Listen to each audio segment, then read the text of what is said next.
जैन साथियों यदि आप कोई भी प्लॉट या कोई भी प्रॉपर्टी खरीद रहे हैं तो एक बहुत ही बड़े आदेश के बारे में बताएंगे और आपको सावधान भी करेंगे कि प्रॉपर्टी खरीदते समय आपके साथ धोखाधड़ी ना हो।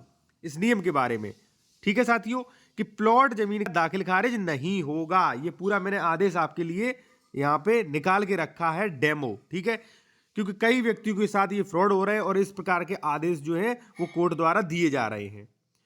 एक चीज और साथियों मैं आपको बता दूं, यदि आप कोई भी सलाह लेना चाहते ले सकते, कॉन्टैक्ट नंबर वीडियो की डिस्क्रिप्शन में मिल जाएगा। साथियों बात ये ऐसी इस प्रकार है कि देखिए, प्रॉपर्टी जब भी आप खरीदते हैं, चाहे कृषि की जमीन हो चाहे प्लॉट हो, तो दाखिल खारिज अनिवार्य रूप से होता है। यदि दाखिल खारिज नहीं होगा तो दिक्कत आएगी और आपकी जमीन नहीं बिचेगी और हो सकता है जमीन चली जाए, ठीक है। तो दाखिल खारिज तो करवाना होता है। कई बार प्रॉपर्टी खरीदने के बाद दाखिल खारिज नहीं हो रहा है, क्यों नहीं हो रहा है वो आप आदेश देखिए। ये आदेश क्या कह रहा है? प्रस्तुत नामांतरण वाद संख्या 4890/2023 भास्कर आनंद बनाम इंतजार निरस्त किया जाता है, ठीक है। आदेश का अमल दरामद खतौनी पर इस वजह से किया जाता है कि विक्रेता द्वारा अंश से अधिक विक्रय किया है, इसके पश्चात कोई स्वामित्व विक्रेता हेतु शेष नहीं बचता। सीधी बात साथियों ये है, आजकल फ्रॉड क्या चल रहा है कि भाई मान लीजिए ये जमीन है किसी की, ठीक है, प्रॉपर्टी डीलर की, ये उसने खरीदी है भाई 1000 वर्ग मीटर जमीन खरीद ली।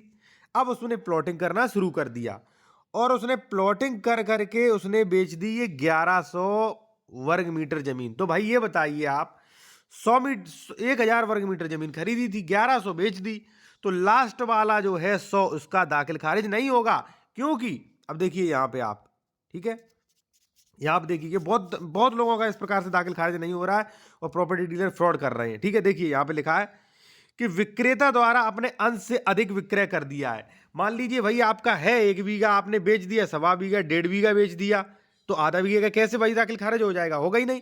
और ये सबसे ज्यादा फ्रॉड जो होता है ये करते हैं प्रॉपर्टी डीलर। अब आप कहेंगे भाई ज्यादा बेच कैसे दी जाती है? देखिए क्या करते, मान लीजिए 1 बीघा जमीन है, ठीक है, उन्होंने थोड़ा सा 200 वर्ग मीटर तालाब में या ग्राम सभा की जमीन पे कब्जा कर लिया किसी दूसरे के, और आपको रजिस्ट्री करा रहे हैं, ठीक है, तो आपका दाखिल खारिज नहीं होगा और भविष्य में रजिस्ट्री भी कैंसिल हो जाएगी।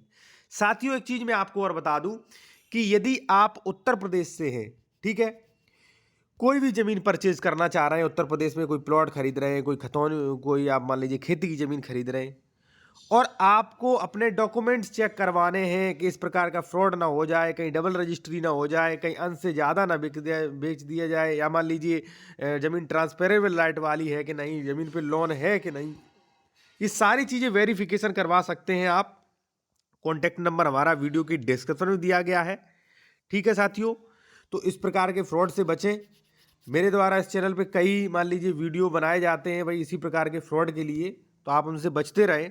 इस वीडियो का उद्देश्य बनाना भाई हमारा क्या है कि प्रॉपर्टी से जितनी ज़मीन खरीदी उससे ज़्यादा रजिस्ट्री कर देते, ठीक है, और आपने मान लीजिए लापरवाही से खरीद लिया, ध्यान नहीं दिया, धोखाधड़ी आपके साथ हो गई, तो आपका दाखिल खारिज नहीं होगा। सीधा तहसीलदार ये लिख के दे देगा कि जो विक्रेता जिसने बेचा है वो अधिक विक्रय किया है।